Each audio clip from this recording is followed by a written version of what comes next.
I've been looking forward to Assassin's Creed Syndicate because not only is it set in my hometown, it's sure to be less boring than the last game. This one tells the story of assassin twins Jacob and Evie Fry from the London borough of Crawley. After an opening mission where they search for a piece of Eden on the outskirts of the city and you get a handle on both of their playstyles, they then make their way into the heart of the city of London to put pay to the Templars and take back the city from a gang dressed in red called the Blighters.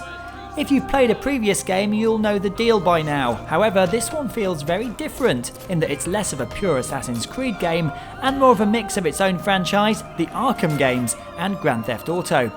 For instance, you can steal carriages and ride them through the city streets, which is something brand new to the game.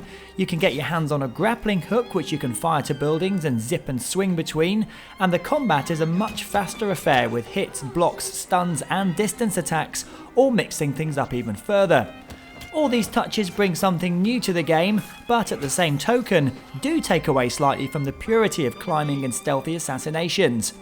Evie is supposed to be the more stealthy of the two, but by the time you've leveled them up by spending points as you gain XP, they are pretty much interchangeable characters depending on how you level them up and the items you craft and equip them with. It's also good to see that Eagle Vision now stays on for as long as you want, just as long as you don't kill anyone or start running about.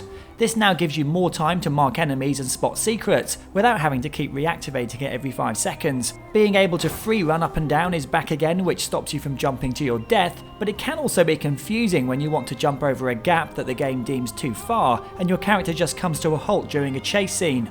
Having lived in London for over a decade now, it's really great to see the city is realised in such a fashion. Climbing up to the top of a landmark such as Nelson's Column in Trafalgar Square is something really special. Likewise, shimmying up the side of St Paul's Cathedral. You'll also have to contend with the local constabulary as, if they do see you getting into a fight, they'll also wade in with their truncheons and give you all a good seeing to. There are also some interesting faces from history that have been thrown into the mix. I'm not quite sure how accurate the history is here, but you'll be doing missions for the likes of Charles Darwin and Charles Dickens, meeting Karl Marx and Queen Victoria, and even Jack the Ripper makes an appearance. It's a bit of a jumble without too much direction if I'm honest, but the game does give you plenty of things to do. There are areas to take back from the rival gang by hook or by crook. You can now kidnap people and sling them in the back of carriages. There are child labour rings to put pay to. There are high profile Templars to assassinate and read their last rites to.